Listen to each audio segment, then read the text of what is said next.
Okay, in this next bit, we come back to the taxation and consequences of share incentive schemes, and you will see some notes there that go in on what happens with 8C, which is the taxation of it. I don't expect you to know that in detail.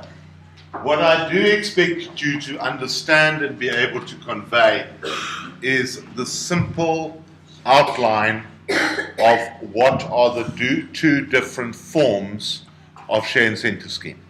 A share option scheme versus a share ownership scheme, which we did under the company law module the other day. Are you all happy with that? Do you need it re-explained on the board, or are you happy with it? Who's unhappy and needs it re-explained? Nobody? I'm unhappy. You're unhappy? Good. Very simply, you get share ownership, okay, which works on the basis of that you have number one event is grant. That is where, so the board is a bit wet here, but what we're going to say with this is event one is grant. There. I give you a share option. You have received nothing. Okay? And it remains that you have received nothing until the next event, which is that you exercise the option. Exercise there. Okay? When you exercise the option, you take the benefit that you have received and it is fully taxable. The advantage of that is that nothing too much can go wrong. Okay? If your option is underwater, in other words, the value of the share is less than the grant value, you simply walk away and you say, thanks, but no thanks, I'm not exercising. So there's no stress in the deal. And 8C then says the entire amount is taxable. That should be distinguished from a share ownership scheme, where in share ownership it worked on the basis of we had the employer there who said, I am going to advance a loan to a share trust. The share trust then uses the money to subscribe to shares in its employer company. Those shares are then passed on to the employee, where on day one the employee has a loan of 100 and shares of 100. The taxation consequence of that is that if that loan is at below the official rate of interest, which is what we're going to talk at just now, okay, there will be a fringe benefit on the soft loan. And you will still pay full taxation on the gain in terms of Section 8C when it ultimately matures. The big disadvantage of a share ownership scheme is that if the investment goes underwater and the investment is subsequently worth less than the loan, you owe that money back to your employer and you can't get rid of it. So in general, what you've got to say is that it's safer for the employee to work on the share option scheme. Now, if we were to set that as an exam question, we would say, show me that basic. But that wouldn't be the whole question. Because the question would then go further. And it would say, what is the quantum? What are the rules regarding the quantum of a share ownership or share option scheme? To which the reply would be, the Companies Act tells you how to create the scheme. It doesn't tell you what is a reasonable amount, does it? There's no section there. It says, create a scheme and issue shares. But there's no specific provision which says an MD can't have more than so much value in shares, right? It just gives you the mechanism to do it. So that's where we have to go to the next step up, which is King 3. And King 3 says, what? Remuneration committee. The chairman will get a remuneration committee together, and they will determine what is a reasonable amount of share options to be granted. Okay?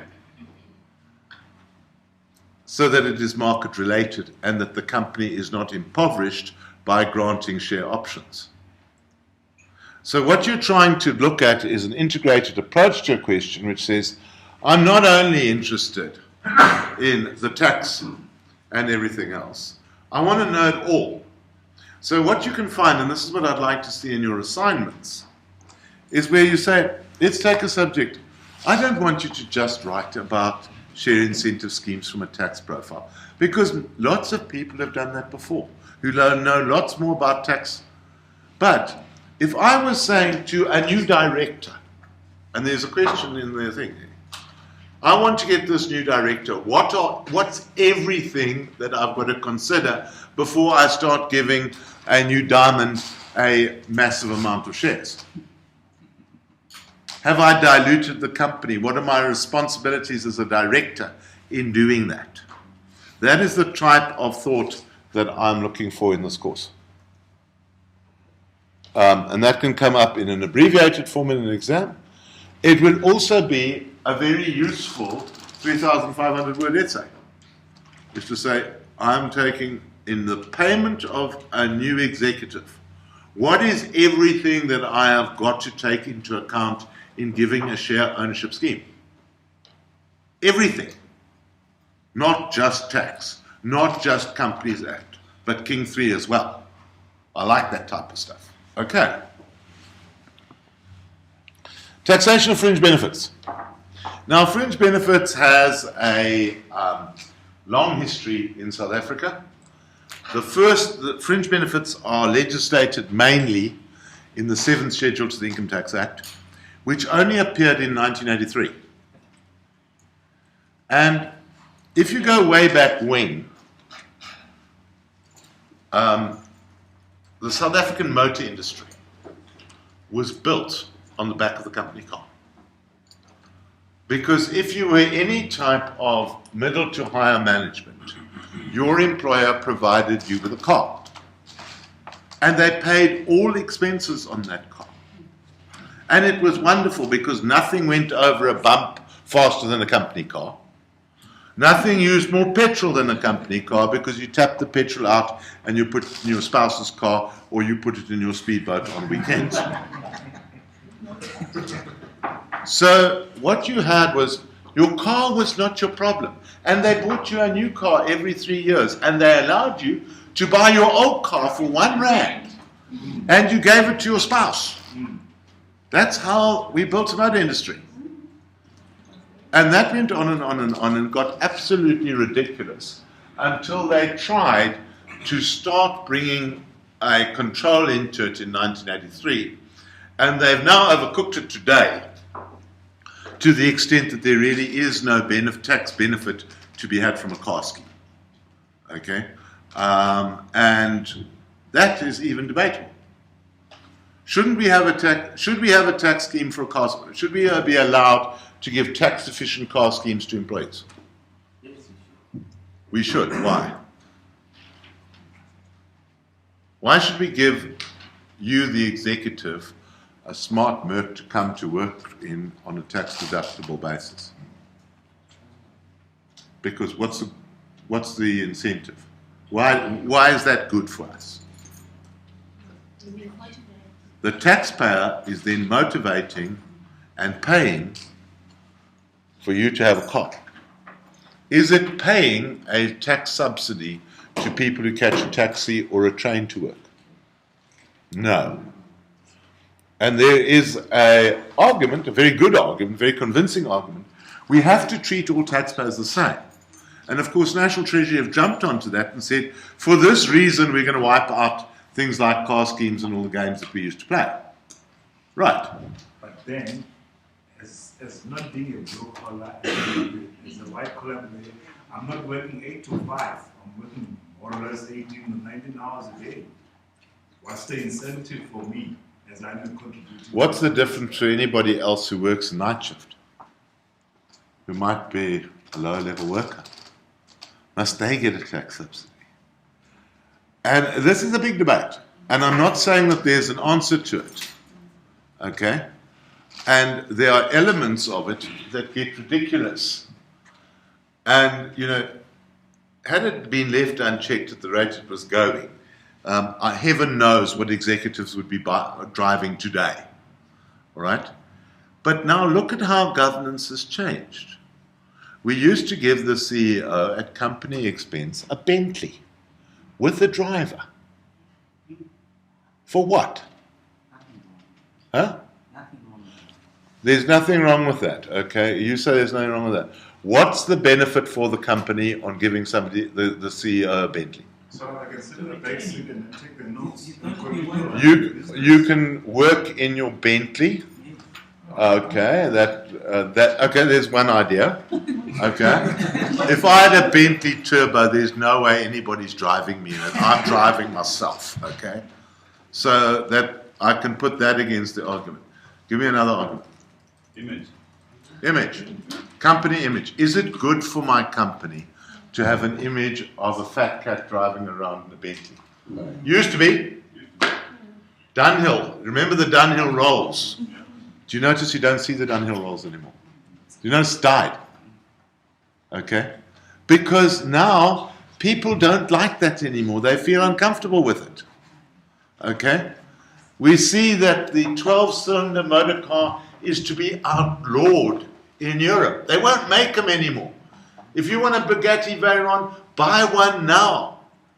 Because 8 cylinders, or I think it's 10 cylinders, is as far as they're going to allow you to make them. They're going to legislate against them. So do you see how things are changing? And this came in with taxation of fringe benefits. The general principle is that there should be no difference between the value of a payment in cash or in kind. You shouldn't be able to score because you got something over and above salary. You should be taxed on the same value. Okay? So where you've granted a fringe benefit, then they must be tax free. Now, oopsie, just wait, let me just get back to this thing. Oh, wow, where did that go? My machine suddenly didn't like me. Foreign workers working in South Africa, obviously there's got to be a concession for that.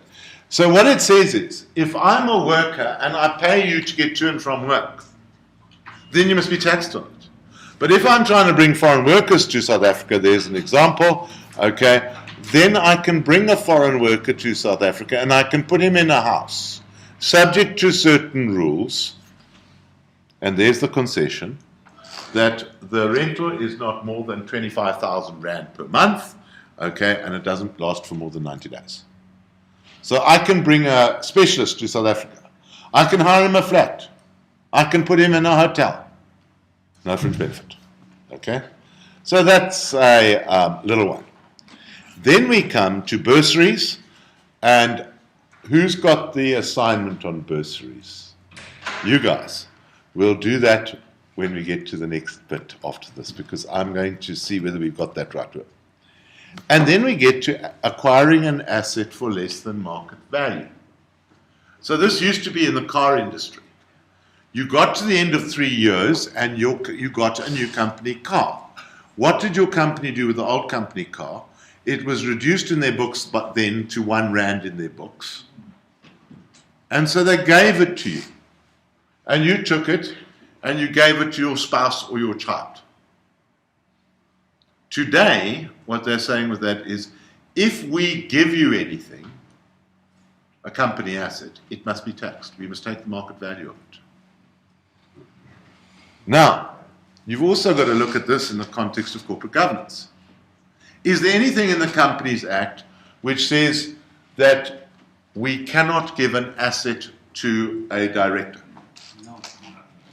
Yes, there is. You've got to look after the company's assets. That's your fiduciary duty, correct? So now, if you give, I'm not talking about using it in the course of business. If you give a person a asset, you've denuded the company. So there is potentially a Companies Act issue. There's also a governance issue. You've given the director something. But if you give that person an arm's length transaction, Okay, so now it's an arm's length transaction. So now I'm going to give you something.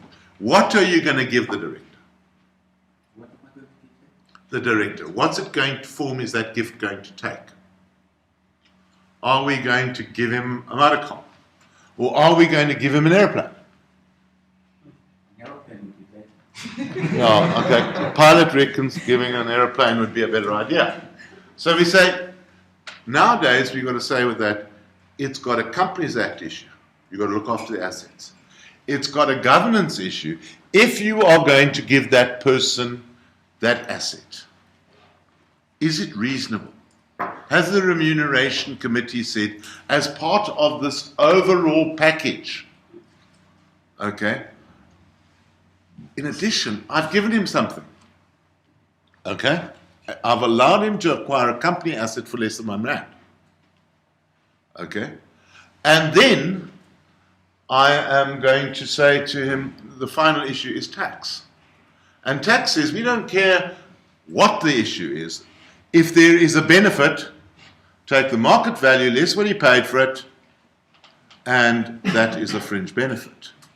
So in the context of the old company car scheme where we used to give the directors their car for £1, today we would go and say, go and have the vehicle valued, and the market value of that car after 3 years would be the fringe benefit that that person receives. So it would be the same as if we gave the person the cash and said, go and buy somebody else's motor car. So always looking at it from the point of view of there, and then there can also be a VAT implication, leave the VAT implication on. Asset acquired for less than actual value, okay, there is an exception to this. You can give a long service award of up to £5,000 after 15 years, or a bravery award. Okay, so so you get one at 15 and you get one at 25. What they're saying to you there is, we don't want to be stupid. After 15 years, we'd like to give you a cocktail party and give you a certificate and a kaki watch, not a Rolex. That used to be a Rolex. Or a great big piece of artwork that was out of the company artwork collection. So they're putting a limit on it. So now the question that comes from that is, I've got a person who's worked for my company for 50, well, let's say he's worked all the way to retirement. He's given his life to the company. And now on the day that he retires, I want to give that person a R1 million motor car. Thanks very much, pat on the back. Now, in the old days, there used to be some extraordinary awards when people had worked for companies for a long time. A Rolex, a car, a yacht. It was generally some possession of the companies that had used by being a director. Now take it with you into retirement. Now, today, you get a R5,000 exemption. You can have a reasonable trinket. Okay? That's for tax purposes. Now, the Remuneration Committee's got to sit down and say, is it reasonable to give a retiring director who's worked for this company for years and years, his retirement present's going to be a Merc? Is that acceptable? No, it's not acceptable. Why is it not acceptable? Because he's already given his value. You had no obligation to give that to that person. You're not inspiring him for the future because he's going on holiday. right? He's gone on permanent holiday. He's never coming back. So why are we giving him something? So the golden handshake that we used to give people on retirement has to be very carefully worked today in the Remuneration Committee, which says if we want to continue that practice, we've got to contract it up front. We've got to say, if you work all your life here, we will give you a retirement present in terms of a company policy equivalent to Rands X. So that it becomes part of the remuneration structure while the person's working, not when they leave. Okay. Now, how many people in the class have got a travel allowance? Okay. So, a travel allowance is your employer isolates a portion of your salary and they say to you, this is for you to go out and buy a car. How much of it is subject to tax? No. The entire travel allowance is subject to tax. The question is, can you get a deduction? So if I say to you, I don't want your car to anything to do with your car. I'm giving you 10,000 Rand a month and you go out and buy a car of whatever nature. What then happens is, if it's a travel allowance, the full amount becomes taxable. And on your PAYE, 80% of the travel allowance is then made subject to PAYE, right? Now it comes to the deduction. Can you make a deduction against the travel allowance? The first and primary responsibility is, did you keep a logbook? No logbook, no deduction. And that's why you see everybody's got a GPS in their lighter. You're not allowed to smoke with a lighter anymore. You've got to plug a GPS in there so you can get a tax deduction. Okay. And what we see with it is a lot of people say, I'm not going to bother. Why should I bother to have a travel allowance? Because I'm always traveling home to work and that's not deductible. Okay? And then this leads to the HR division in a lot of places saying, maybe we should take the travel allowances away completely. We don't want to encourage their employees to falsify their logbooks because we've given them a travel allowance. I don't know where they developed that line of argument from. I think that's just absolute shit. Okay, because if the employee is dealing with his tax return, that is the employee's issue. Okay. So, that's the travel allowance. And once you have got business mileage, you may claim a deduction either using the formula that is contained in the annual tax tables or based on actual expenses, but you have to have record of actual expenses. All right? It's getting a little bit easier now with credit cards and debit cards and apps and all the rest of it to keep your logbook, but you have to keep a logbook. It doesn't give you much tax efficiency. Okay? There is also a little benefit here that where you have your own vehicle, you can just reimburse the employee up to 8,000 kilometers a year at 316 cents per kilometer tax-free. So if there's the odd trip here or there, and you don't have a travel allowance, you can actually reimburse up to 24,000 Rand a year tax-free to compensate for the business use of your vehicle. Doesn't do much for people, okay? Then we move on from that. There's the formula that you would use in your own personal tax return, okay? And then we get the right of use of a motor vehicle. So the line used to be, okay, if an employer provides an employee with a motor car, that is a tax-free fringe benefit. Today, that's been changed. And they say it's 3.5% of the determined value of the vehicle, which is the VAT exclusive price, the VAT inclusive price of the vehicle. Okay? Or 3.25% where the vehicle is subject to a maintenance plan. And there are various apps that you can look at to see what that fringe benefit is. But if you want to see really what happens to people is that it's not very attractive. Let us say that I've got a determined value of a Merc at being the cash value of 1 million.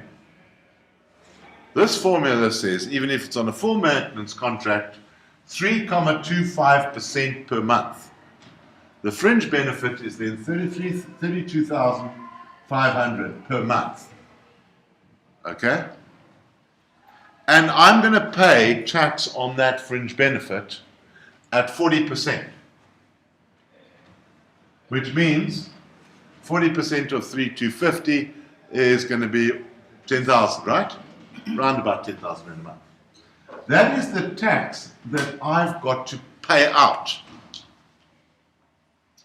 It's coming off my salary. But now I've got to earn the cash to pay the tax on the Merc, right? So now I've got to earn 10K of cash. So I've got to take 16,000 of my cash salary, pay 6,000 rands worth of tax to be left with the 10 to pay the tax on the Merc. What sort of economy is that? That's bullshit economy, isn't it? So what happens with it is this, that you will go to a braai on a Sunday, okay? And somebody will say, look at my new Porsche Cayenne. Have you seen how many of they're selling over 100 Porsches a month in South Africa at the moment. And most of them are Cayennes, right? Because dads are no longer allowed the GT3, okay? But moms like the Cayenne. So we'll buy the Cayenne, right? Or the 4x4, okay? And you are saying that there's your tax thing, and they say, I did it for my tax. No, you did it for your kids. That's the way it's changing, and what they're looking at. And it makes no sense at all in how we're doing this. Okay, and this is where I laugh in my favorite city for watching this is in Cape Town, where management says everybody will be at work by 8:30. That's the whole of Cape Town. Flexi time doesn't exist in Cape Town, it seems. And so everybody snarls up the highways at 8 o'clock in the morning to drop their kids at school to go to work. And when you look at something like a Cayenne, the rate of running that thing is something like 15 rand a kilometer. To take your kids to school. Are you bonkers?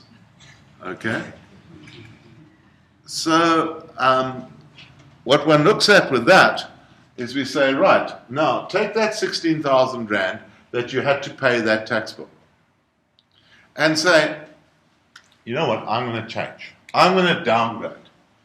I'm going to go for 0.5. 500,000 rand car. Okay? I'm going to halve the whole thing. So that's going to come out at 5K. Right? And to get 5K, I've got to earn 8K. And I take 8K, that 8,000 rand there that I used to have to earn to pay the tax on my company car. And I put that 8,000 rand into a retirement annuity for 30 years. That is the difference between retiring comfortably and not retiring at all. The car that you drove. Absolutely fascinating comparison in how we change. And you've got to ask the question, 1 million rand Porsche Cayenne versus a 500,000 rand, dare I say, Fortuner. Okay? Why are they selling so many Fortuners? Women love Fortuners. Okay? Because there's room for the kids in the back. Okay? A man doesn't look at that thing and say, wow, I'd like to drive that thing that looks like a big white fridge on 4 wheels. Okay? But his kids and mommy says, you've got to have that car. But look at it, it's half the price. So even when you look at that and you say, look at the marketing campaign on that. Huh? I know, they block up the roads terribly. I mean, if you see a Fortuner in Grahamstown, you know it's going to stop right in front of you and 5 kids are going to disembark. Anyway, so that's the type of debate that you get into around right of use of motor vehicles. Okay? The whole legislation there is not the big issue.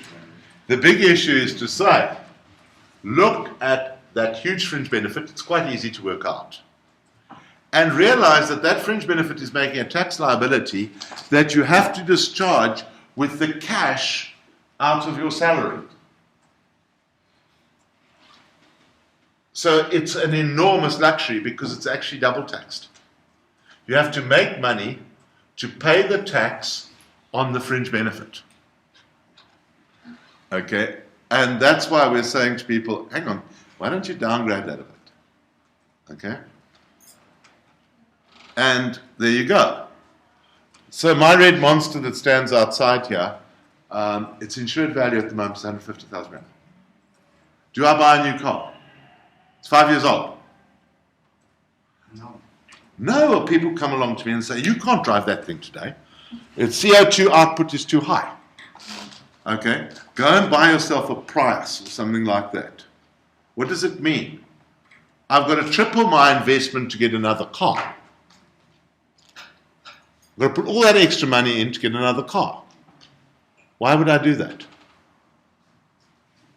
That's where we are struggling to save the planet. So that's the right of motor vehicles. Remember, you have to keep a logbook, okay? And there's you don't need to know a lot more about that. What I would be far more worried about in that presentation is to say, let's go along the scenario. We want to give the company director a Bentley or a Maserati. They're very popular today. Think of all the implications. Okay? Not only income tax, but governance-wise as well. Look at the interrelationship between them. Okay. Employees tax. Now, employees tax is pretty critical stuff. Make it wrong, underpay SARS by R1, you will not pay them less than R1.50 if it is detected. And if it's detected a couple of years later, it's going to be R2. And you've got this massive liability that you have got to pay, collect and pay over to SARS regardless by next month. Right. So, employees tax is dealt with. Oh, that's the car employees tax on it. Sorry. We'll come back to the full employees tax later. Next up is, why don't I provide an interest-free loan? Now, look at it from a governance perspective. Should you be providing your staff with interest-free loans?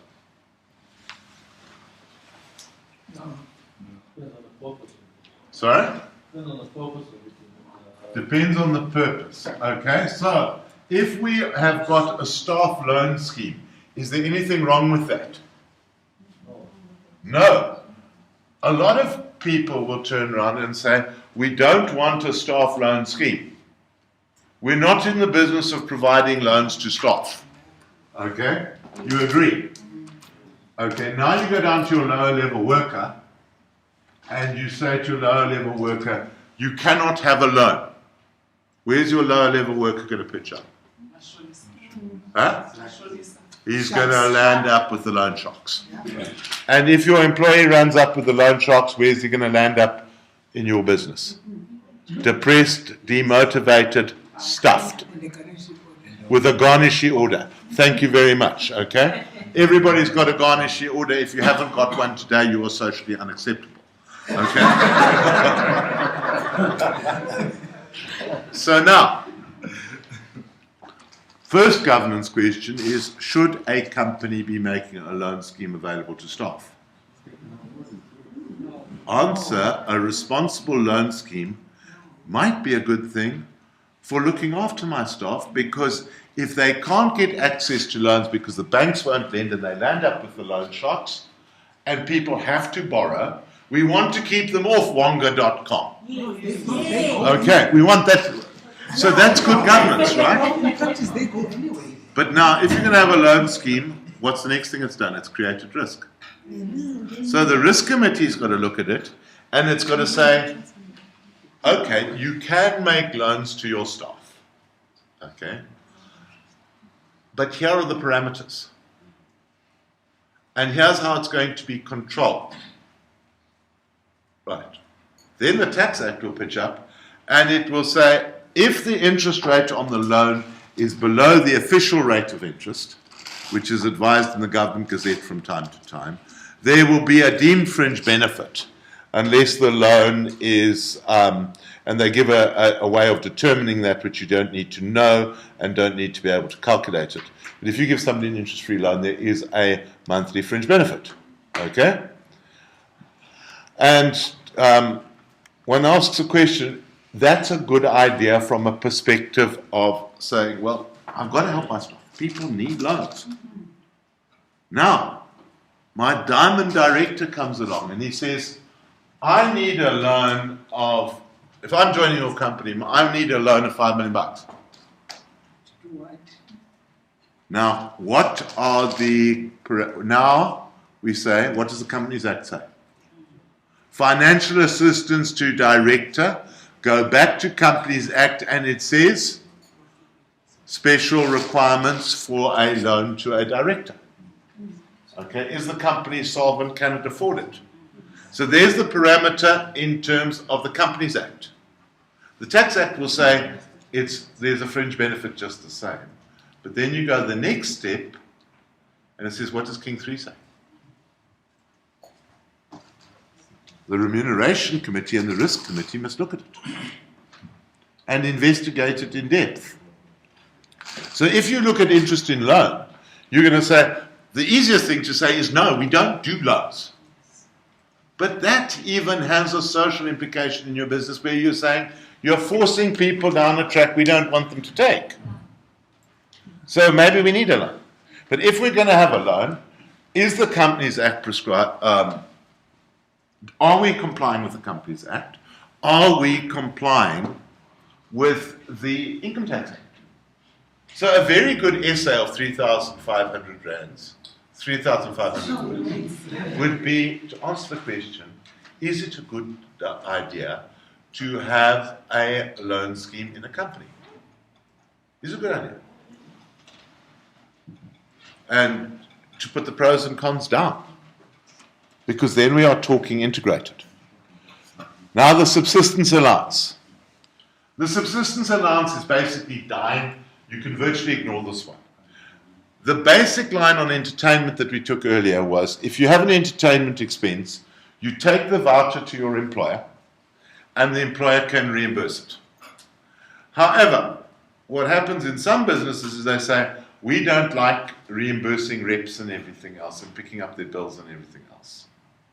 So what we're going to do is we are going to give you an amount per day, a per diem cash tax-free allowance based on nights out, and you can go and look after yourself. Do you see that those rates are way below what it's going to cost? Yeah.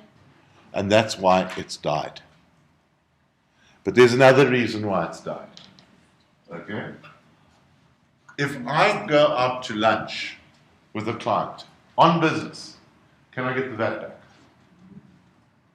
No.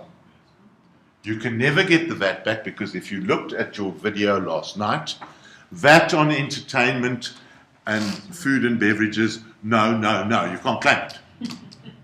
But that rule is broken if you are away from business overnight by virtue of trade.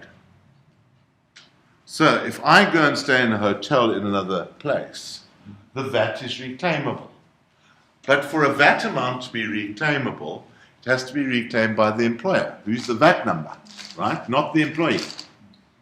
So the VAT becomes reclaimable by the employer, but if it's on a subsistence allowance, the VAT is not reclaimable because it's the employee's expense. So subsistence allowance, as far as I'm concerned, I'm not worried about that one. I wouldn't look at that. Right of use of an asset. Important. 3,500 words are coming up now. Okay? If you give the right of use of an asset for private purposes to an employee, free of charge, at lower than the market value, you have to value the fringe benefit, and then we have to tax it. So when they wrote this piece of legislation, long time ago in a galaxy far away. Employers worked on the basis you come to work and you use the tools at work and you go home. Nobody takes company assets home with them, right? And they were thinking there, well, this would be a company yacht or a company jet. So if the director is flying around with his wife all over the place in the company jet, we must tax that fringe benefit. Okay. And they say, value the fringe benefit and tax them on it. Right. So now, exclusion.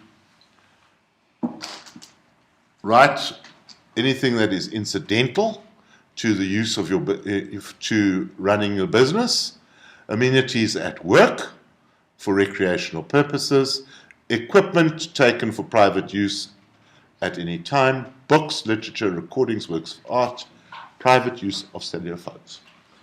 Laptops, hardware, new amendment right at the bottom there. Came in 2 years ago.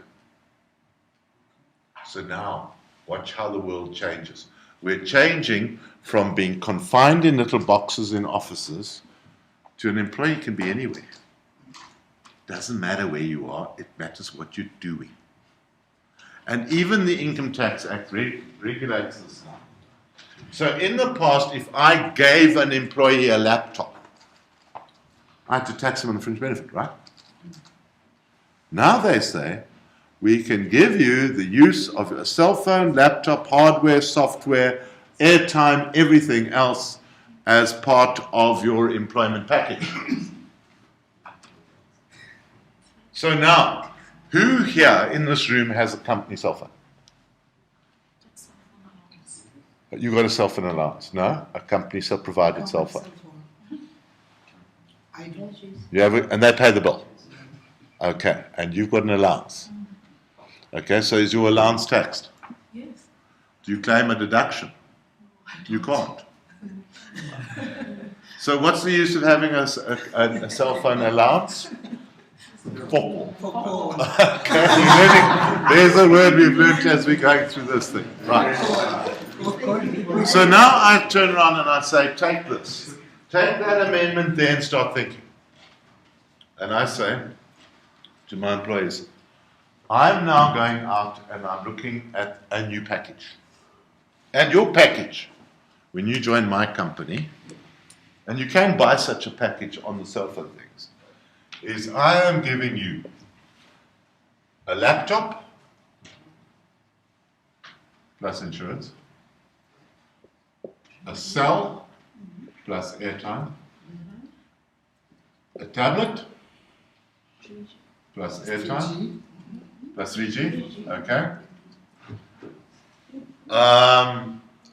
I'm giving you a printer at home plus paper And cartridges. and cartridges, okay. No, not electricity. Okay. I'm giving you the use of all of those assets. Okay. Now, what do you reckon that you spend per month in your budget on that? Watch. Let's put a value on that in the average South African middle-class working family of 3,000 rand a month. Okay. That's what it's costing. Is that reasonable? Yes. Okay? Now, if I pay you a 3,000 Rand a month allowance, if it's paid by way of an allowance, and you're at super tax, deduct 1,200 Rand's tax, you will get 1,800 Rand to spend on your kit. Right. So where are you going to get the rest from? It's got to come out of your private money. Okay. So that doesn't work because when it comes to your tax return, even if you've got the vouchers, 23M is saying that's private expenditure. You can't claim it. Goodbye.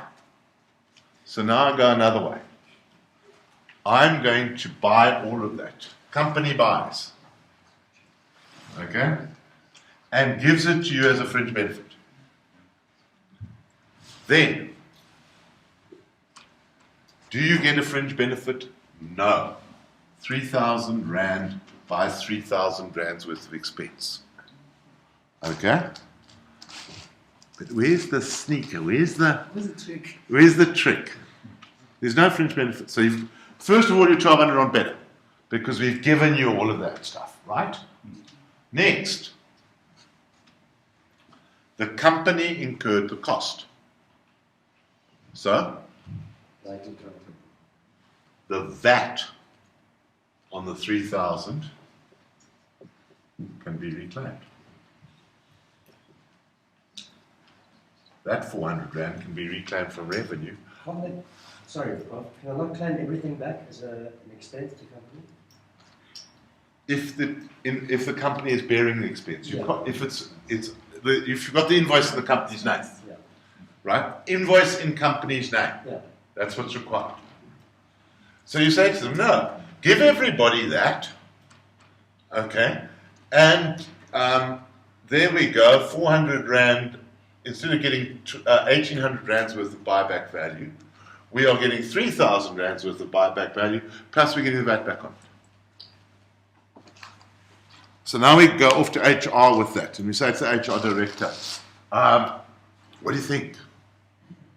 She says, there's no way we're having company cell phones. They'll abuse the privilege. They'll watch porn on their 3G cards. And you say, listen, you buy the contract so that when the airtime on them is over, goodbye. Okay? And this is a way of thinking that we're trying to break down. The Tax Act, for good reason, is saying, is even recognizing you've got to be given these tools to work with. We're quite happy that they're tax deductible, but we're not happy for you to claim them in your own tax return. So you've got to change your company policy to work with the Tax Act to provide all of that. Do you see that? Sorry, bro. Then how do you treat that one where when you're on articles, after I'm talking about accounting firms, then there was that scheme of left house 50-50. Those schemes have died. They've died because the cost of IT has dropped, okay, enormously. And when a laptop was costing 30,000 Rand and had to be financed, that was a different thing. You know, my first when I first came to Rhodes in '98, I bought a lousy LiPo projector and a Acer laptop, and it cost 60 grand in 1998 terms. I had to take a whole HP out on it. It was ridiculous. Okay. Today, that same camera, you can buy a better one for 2,000 Rand. Okay, and you know, even a Mac doesn't cost half of what a computer cost in those days. So what we are now doing is we're taking a look at that being a consumable. Right. So now, that's all fine and dandy. What is the risk committee going to say to me about that? What's the unanswerable on the risk committee?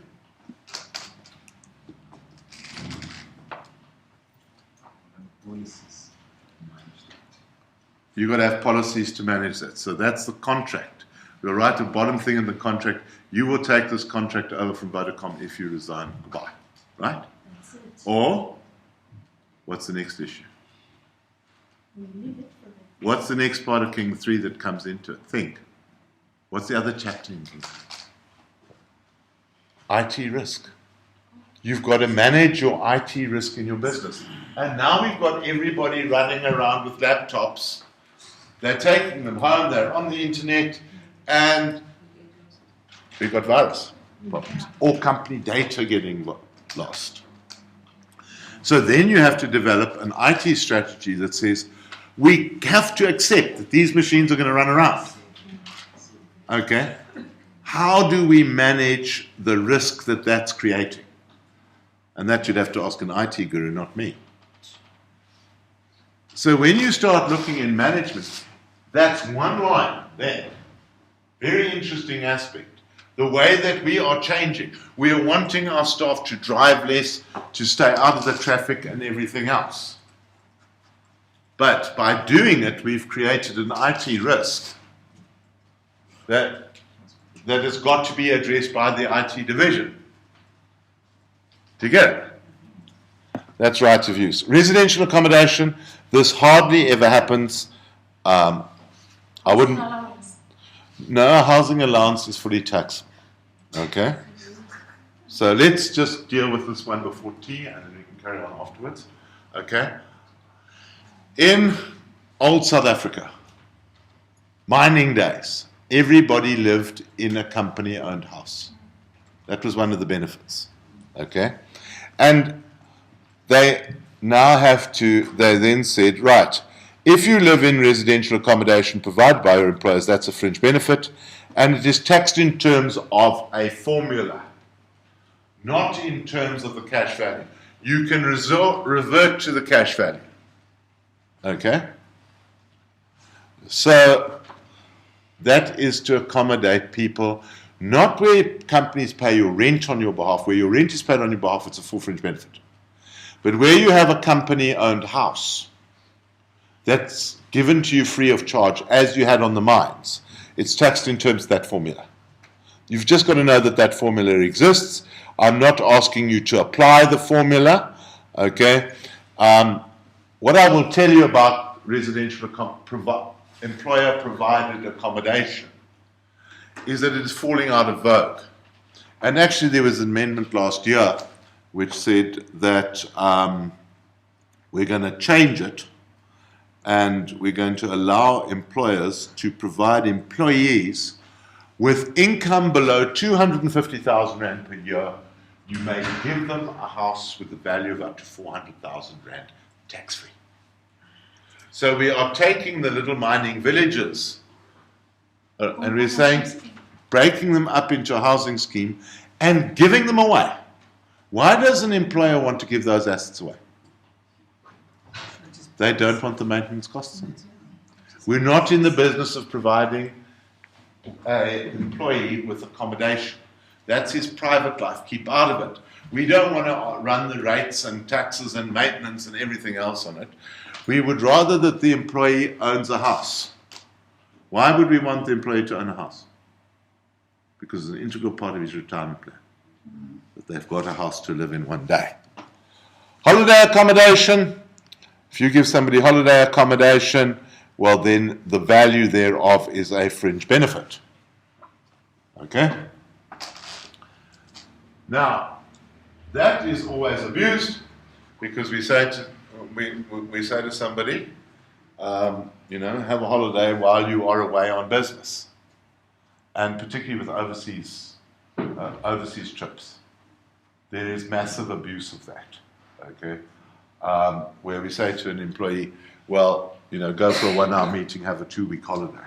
There is massive abuse of that, but that is straight tax evasion when you abuse it. Okay. Payment of an employee's debts. Where you now have an employer and has amount owing to a third party and you pay that debt on their behalf, you will then land up with the amount fully taxable in the employee's hands. You can do it. Again, there would be a governance issue. Should you be allowed to do that? Maybe not, okay? Or it's got to be taken into account in the total remuneration package. So, is the remuneration committee allowed to accept that we'll pay an employee's debt? Yes. But it's got to be taken into account in the whole remuneration package in terms of Kingston, it'll be a fringe benefit. Then, a professional subscription. This one's been interesting. Okay? There are different types of professional subscription. When I became a partner of a firm in Joburg about 20 years ago, the admin manager arrives. Day one as a partner. Here's your company credit card. Here is your subscription to 2 clubs, Ron Club and the Johannesburg Country Club, free of charge, because that's what's expected of you in your position as a partner of this firm. Can you see how that's old thinking, right? And in tax purposes today, if they pay your subs to a club, that is a fully taxable fringe benefit. But what's also changed is the governance side of it, where that's private expenditure. Keep that private expenditure outside of the company. If somebody wants to be a member of a club, let them go and pay their own club subs. But that is a recreational or social club. Okay? It's not a professional registration. So, I am a member of the South African Institute of Chartered Accountants, right? CA. It costs me 15 Rand a day to call myself a CA. 15 Rand a day, 365 days a year. It is my most unfavorite check of the year to have to write out. So now, if my employer pays my subscription, they say, you are working for me, I will pay your psycho subscription. That is a professional subscription. Okay? So that is okay. There's nothing wrong with that. Different to a golf club subscription, which is obviously a fringe benefit. Okay? But now watch the row that happened. Can my employer reclaim the VAT on my professional subscription? No, he can't, because the tax invoice is in my name, not my employer's name. And the requirement of the VAT system is that you have to have a tax invoice. So we've had a row even on that one. Meals and refreshments. Now, if we go and say, come on, we'll pay for you to go and eat out every day at a restaurant. That's a taxable fringe benefit. But the Act does say that we can run a office canteen, okay, which is enjoined by all staff, and we can feed them. And I've seen this recently, and it's something that I'm really interested in, is in employee health. I saw this Alexander Forbes head office opposite Gautrain Station, Joburg. I did a lecture there the other day. They've got a canteen, but they've had dietitians come in, and we will fix up what people are eating while they're working. So it's a health canteen, and we'll provide a gym, okay, and we'll have a company clinic. All of those are tax-free. And what they're saying is, we're looking after our employee, because if the employee gets sick, that is a bigger cost to the company. So you can give your employees meals and refreshments. And should we be going that far? We'll talk about that later when we do one of the pracs. Okay? Free or cheap services, don't worry about that, that doesn't happen very much. It's just not done too often. What is important there is that we may, using our own vehicles, our own buses, etc., transport our own staff tax-free. If I pay their train ticket, that's a fringe benefit. But I can have a company bus service, etc. We've dealt with medical aid contributions, and if we pay a staff insurance policy, then that's a fringe benefit. Uniforms, I can give them a uniform tax-free.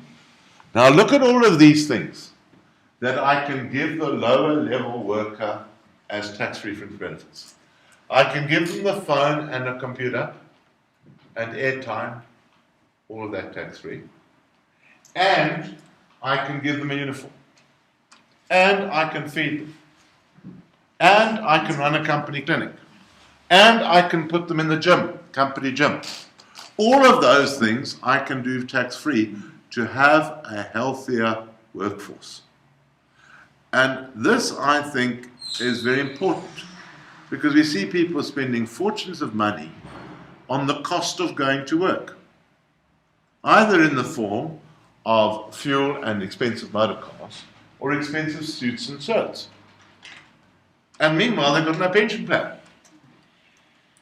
And the big question comes in, how far am I in management responsible for my employees' own good?